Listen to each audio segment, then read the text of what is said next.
بسم اللہ الرحمن الرحیم۔ السلام علیکم ناظرین، ایک مملکت کے اندر جو صورتحال ہے، ایک خاموشی بھی ہے، ایک ارتعاش بھی ہے۔ کسی کو یوں لگتا ہے کہ جب خاموشی ہوتی ہے تو بھی کسی طوفان کے پیش خیمہ کی خبر دیتی ہے، اور ارتعاش تو بہرحال جب ہوتا ہے تو ہر وقت جو ہے ہر طرف شور ہوگا اور ہر طرح کی آوازیں سننے کو ملتی ہیں۔ ناظرین، ایک بات حتمی ہے، اور یہ جب سے میں نے ویلاگ شروع کی ہے تب سے، جب سے میں نے کالم لکھنا شروع کی ہے تب سے اور ہمیشہ سے، کہ مملکت کا اگر کوئی مستقبل ہے تو ایک ہی ہے کہ صدق کے دل سے لیٹن اسپرٹ میں آئین پاکستان جو 1973 کے اندر پاکستان کی پارلیمان نے جیسا تیسے اس کو اڈاپٹ کیا، اس کے مطابق اس ملک کو چل رہا ہے۔ جب بھی آپ آئین کو چھیڑیں گے، جب بھی ماورائے آئین کو کام کریں گے، جب بھی آپ کوئی ایسی چیز کریں گے کہ جس سے آئین سے کوئی پہلو تئی نظر آئے گی، یا آپ کو یوں لگے گا کہ ریاست کے اوپر کوئی ایک اور زیادہ طاقتور چیز موجود ہے جو کہ ریاست اس کے مطابق اپنا نظم و نسق چلا رہی ہے، تو سیاسی عدم استحکام جو ہے لا محالہ اس کا ایک منطقی نتیجہ ہے۔ اور جس ملک میں سیاسی عدم استحکام آ جائے، میں کئی دفعہ کوٹ چکا ہوں کہ جو سولائز دنیا کی ہسٹری ہے 3500 سال کی یا 250 سال کی، ہمارا جدید ریاستی نظام جو ہے رائج ہے اس دنیا کے اندر کوریاس پہ، ایک مثال نہیں ہے کہ جہاں سیاسی عدم استحکام ہو اور ریاست نے ترقی کی ہو، معیشت میں، معاشرت میں، گورننس میں، انتظامی امور میں۔ چنانچہ جب ہم دیکھتے ہیں کہ اقتصادی بحران آتا ہے یا بدحالی آتی ہے، اور یہ چینی بھی آپ کو 110 کی 115 کی ملتی ہے، آٹا بھی مہنگا اور بھاگ تک دوڑ رہا ہوتا ہے، تو سمجھے کہ کہیں نہیں کہ کہیں پہ آپ کے اندر ایک سیاسی عدم استحکام جو ہے اسی کے آگے مختلف شاخیں اور شاخسانیاں ہیں۔ اور پھر گورننس فیلور آپ دیکھتے ہیں کہ بالکل ہاتھ کو ہاتھ نہیں سجائی دیتا۔ یہی وجہ ہے کہ آپ نے دیکھا کہ اس ملک کے اندر اتنا بڑا سہنیہ ہوا جس کے اوپر ہمیں پوری آہ و بقا کرنے کی اجازت بھی نہیں ہے، کہ آئی جی سندھ کو، یعنی کہ صوبہ سندھ کے سب سے بڑے انتظامی قانون نافذ کرنے والے افسر کو چند 18 19 20 گریڈ کے لوگ جو ہے ان کی مرضی کے بغیر، جس کو لوگ اغوا کہا جاتا ہے، اپنے گھر لے گئے، ان کے ساتھ اچھا سلوک کیا، برا سلوک کیا، کوئی ہمارے سامنے تفصیلات نہیں ہے۔ بتایا گیا کہ وہ افسر جذباتی ہو گئے تھے۔ نہیں حضور، افسر جذباتی نہیں ہو گئے تھے۔ آپ کا انتظامی ڈھانچہ، آپ کا گورننس، آپ کا نظام وہ تتر بتر شکار ہے، اور اس طرح کی چیزیں ہوتی ہیں اس طرح کے معاملات میں۔ چنانچہ نہ ایک سے پہلو تئی ہو سکتی ہے اس طرح کے واقعات سے، نہ دوسروں سے، کیونکہ یہ وہ واقعات ہیں کہ ان سے پہلو تئی کر کے اس سے بڑے واقعات رونما ہونے کا اندیشہ موجود ہے۔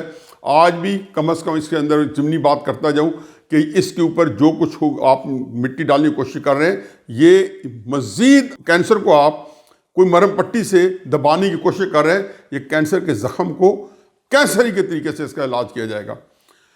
اور اس ماحول میں سب سے بڑی اہم بات میں نے اس لیے کی ہے کہ مریم نواز صاحبہ کا انٹرویو آیا ہے پرسوں، جو کل سے اور آج سے پورے ٹی وی، سوشل میڈیا، حکومتی جو بریگیڈ ہے، وہ جو مشیران کی، وہ ہر طرف سے اس کے اوپر جو ہے نا تباہ آزمائی ہو رہی ہے۔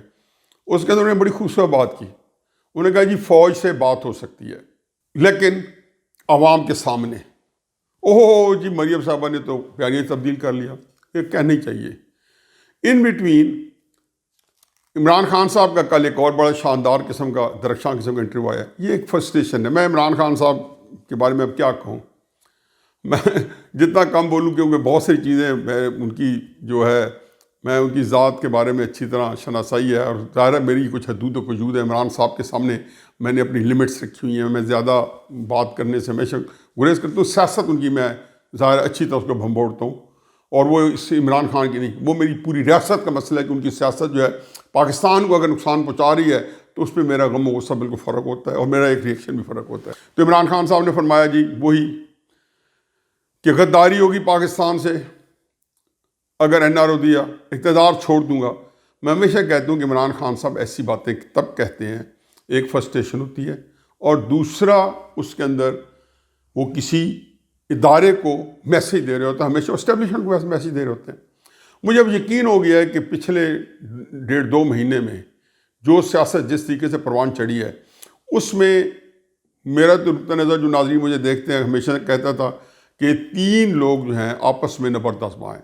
اسٹیبلشمنٹ عمران خان صاحب کے ساتھ بھی نبرد آزما ہے، اور اپوزیشن کے ساتھ بھی، اور خصوصاً نواز شریف صاحب کے بیانیے کے بعد یا ان کی جو گجرانوالے کی تقریر کے بعد۔ اور دوسری طرف نواز شریف صاحب اپوزیشن جو عمران خان صاحب کے خلاف بھی نبرد آزما ہے۔ نچلی سطح پہ اصل ان کا جو ٹارگٹ ہے یا ان کا جو شکایات ہیں یا ان کا جو رخ ہے وہ اسٹیبلشمنٹ ہے۔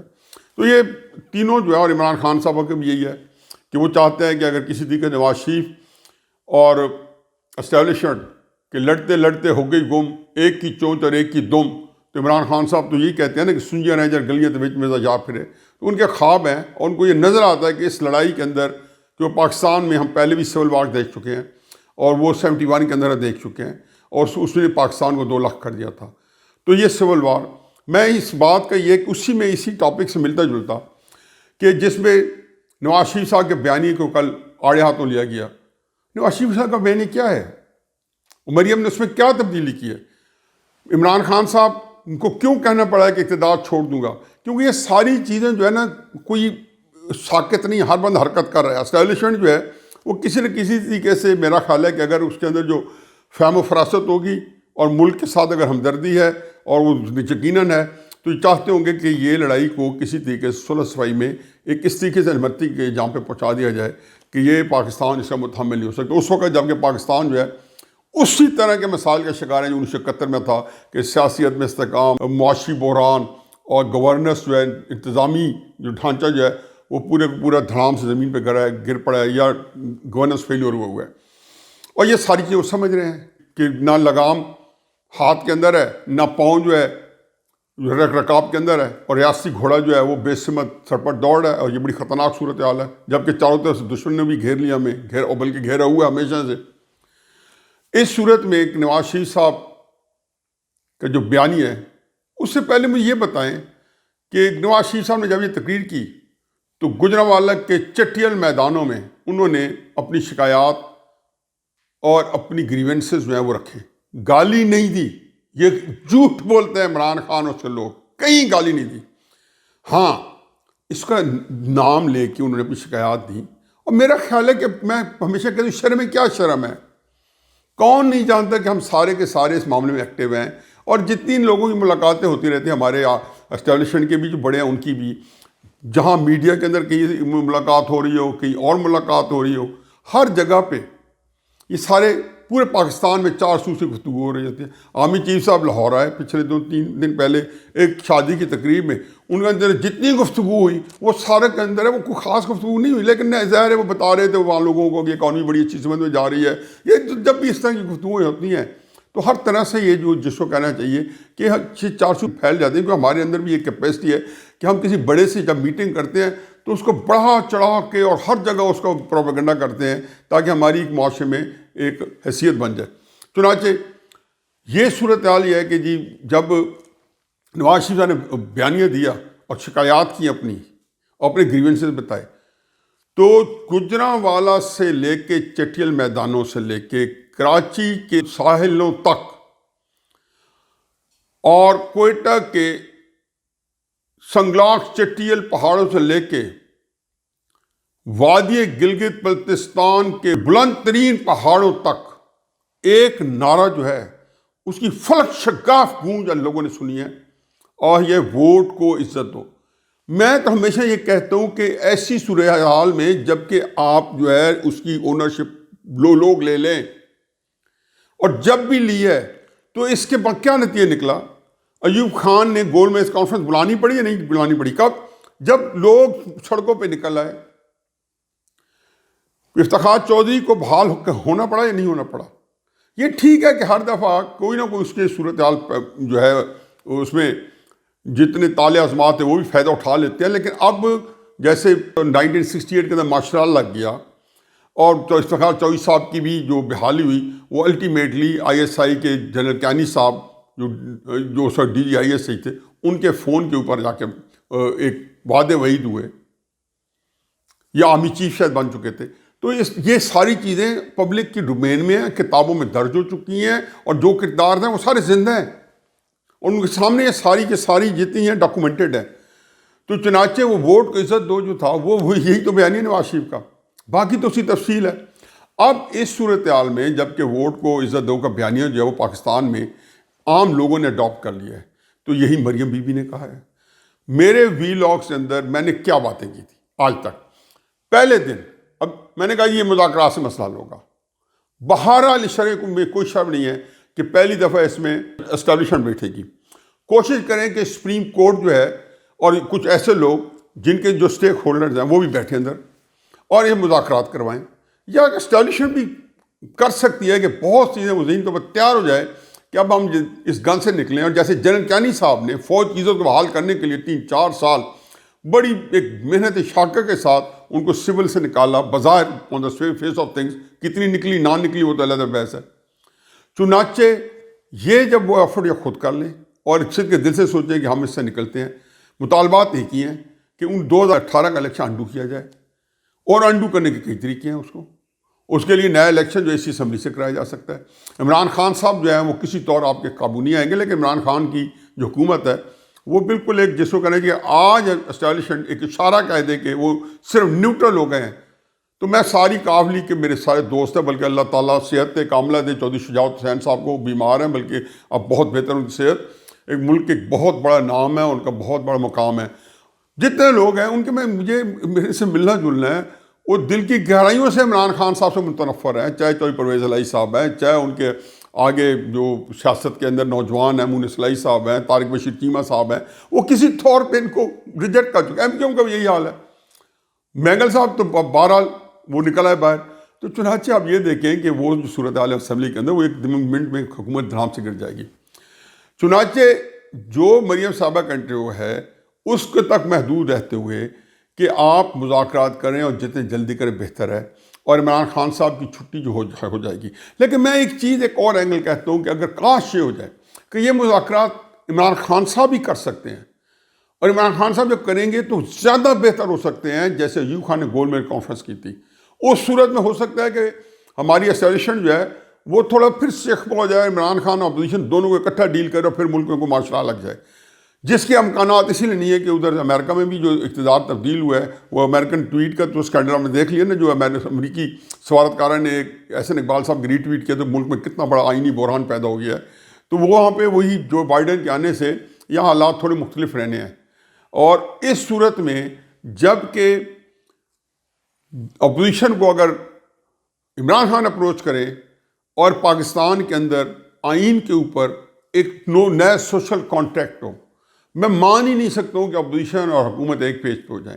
کیونکہ عدالت کے بارے میں قاضی فائز عیسیٰ کے کیس میں گو ایک فیصلہ اس کے اوپر کہ آپ کس حد تک ہم تباہ آزمائی کر سکتے ہیں، لیکن یہ بہرحال جو انہوں نے قاضی فائز عیسیٰ کا کیس جو ہے FBI میں بھیجا ہے اور یہ کہہ کے بھیجا ہے کہ قانون اجازت نہیں دیتا، لیکن چونکہ ہم جج ہیں اور ہم نے مثال بنی ہے تو اس کے لیے جو بکرا ہے یا ایک وہ جس کو کہتے ہیں قربانی ہو قاضی فائز عیسیٰ صاحب کی ہو، تو FBI کو بھیجا تو آئین سے ماورا کام کیا. اس کو کہتے ہیں نظریہ ضرورت. تو جب عدالت آج بھی ہماری نظریہ ضرورت کے تحت اور پھر ثاقب نثار صاحب کی عدالت تو ہم دیکھ چکے ہیں، اور ہماری ایک اور بڑی بدقسمتی ہے کہ ہم جتنی چیزیں ڈسکس کرتے ہیں ان کے جانے کے بعد کرتے ہیں، کیونکہ اتنے یہ سینکٹیوٹی ہوتی ہے کہ اس وقت کر لیتے تو شاید کچھ نہ کوئی لگام ڈالی جا سکتی. ہم مشرف کے اوپر تباہ آزمائی کر رہے ہیں، ہر طرح کے ان کو گالم گلوچ دیتے ہیں. اس کے وقت میں نہیں ہو سکتا تھا، ایوب خان کے وقت میں نہیں ہو سکتا تھا، ضیاء الحق صاحب کے وقت میں نہیں ہو سکتا تھا. اب یہ ساری چیزیں ہوتی ہیں. اس طرح ہر چیف جسٹس کے اور ججز کے جانے کے بعد پتہ چلتا ہے کہ کتنا بڑا ہم پاکستان کے ساتھ جو ہے ایک واردات ہو گئی، ایک نیا ہو گئی ہے.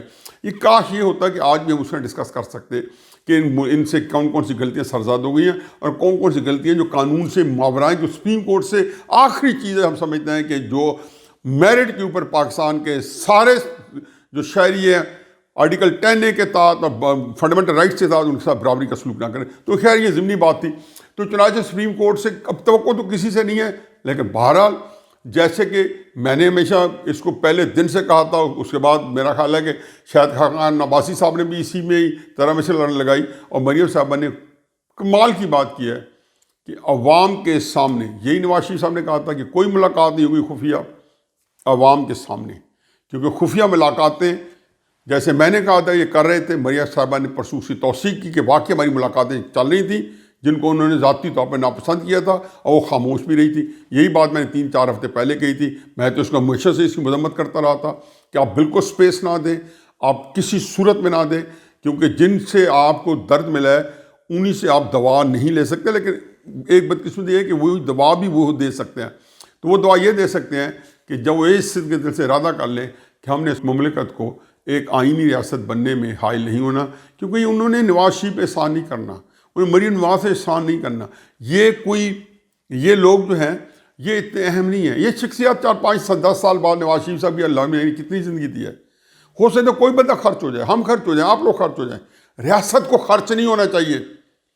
عمران خان صاحب کو تو میں نے جانچ لیا ہے کہ وہ بالکل ایک اسکیم کے تحت نواز شریف کو جب غدار کہیں, اپنی وہ جس کو کہہ رہے تھے کہ جرنیلوں کے فتونے گیلی ہو جاتی ہیں, اس میں وہ جو کچھ فرماتے رہے ایک طرف. لیکن نواز شریف صاحب کی باتیں انہیں بہت بری لگی ہیں. جو کلمات انہوں نے کیے ہیں میں یہاں کوٹ نہیں کر سکتا ہوں, اور سوشل میڈیا میں 400 ہیں. لیکن وہ بالکل ایک عجیب و غریب قسم کی شخصیت ہے کہ وہ اپنی باتیں جو ہیں اسی کو ہی کانٹیسٹ کر رہے ہوتے ہیں. عجیب, میں تو حیران ہوں کہ یہ کسی ہیلوسینیشن کا شکار ہیں, کوئی جس کو کہنے نفسیاتی ہیجان کا شکار ہے. بہرحال تو وہ اپنے طور پہ اس کو سبوٹاج کریں گے, حالانکہ ان سے یہ توقع ہے کہ اگر وہ زیرک سیاستدان ہوتے تو چپ کر کے بیک ڈور چینل سے پہلے شروع کرتے اور نواز شریف صاحب اور ان سے پوری کی پوری بات کرتے. اور سارا نیشنل ریکنسیلیشن کا مطلب ہوتا ہے کہ پہلے آپ ٹروتھ کمیشن بنے, سارے سچ بولیں, اور جو جرم آئین کے خلاف ہے یہ ماں کے ساتھ جرم کرنے والی بات ہے, اس کے ساتھ اس لیے اس کا موازنہ کسی اور چیز سے نہ کریں. اور کرپشن جو ہے نہ ہمارے اسٹیبلشمنٹ کا ایشو ہے نہ عمران خان کا ایشو ہے. اللہ میاں کو حاضر ناظر آ کے دیکھ لیں کہ 3 سال کے اندر جو کرپشن ہوئی ہے, اور ہمیشہ سے ہماری ہر موقع پہ ہماری اسٹیبلشمنٹ کے لوگ کرپشن میں جس طرح ملوث رہے ہیں, ہماری ججز تک کے اوپر کئی دفعہ ہاتھ انگلیاں اٹھی ہیں, ہم نے دیکھا ہے جس طریقے سے بلیک میل ہوتے رہے. تو اس لیے یہ ایشو نہیں ہے. جب یہ بات کہتے ہیں میں کہتا ہوں یہ لوگ ہیں جو منافقت کریں, جھوٹ بول رہے ہیں. اس ملک میں کرپشن بہت زیادہ ہے, لیکن یہ آپ لوگوں کا ایشو ہے عمران خان صاحب, یہ آپ کا کرپشن ایشو ہے, یہ کرپشن والے لوگ کرتے ہیں. چنانچہ جو بات ہے راہ عمل سامنے آ چکی ہے, عوام کے سامنے, آئین کے اوپر آئین کے اندر مذاکرات, یہ پاکستان کی سلامتی کا راستہ ہے. باقی سارے راستے پاکستان کی تباہی کے ہیں. پچھلے 2 مہینے سے وی لاگ شروع کیا ہے. ایک یہ وقع ہے کہ فوراً مذاکرات کر لیں اس سے پہلے کہ یہ مذاکرات بھی لیٹ ہو جائیں, جس طرح ایوب خان کی گول میز کانفرنس یا بھٹو صاحب کے اور اپوزیشن کے مذاکرات جتنا پرلانگ ہوئے. تالے ازما جو ہیں پتہ نہیں کیا کیا کون سوچ رہا ہوگا کہ کن کا کہ جو ہے کام بن رہا ہے. جب لوگ ایسے سوچتے ہیں وہ پاکستان کا نہیں سوچ رہے ہوتے, وہ اپنی ذات کا سوچ رہے ہوتے ہیں کہ یہ ایک ایسا نشہ ہے طاقت. وہ کہتے ہیں نا کہ ایبسلوٹ پار کرپٹس ایبسلوٹلی وما علینا الا البلاغ.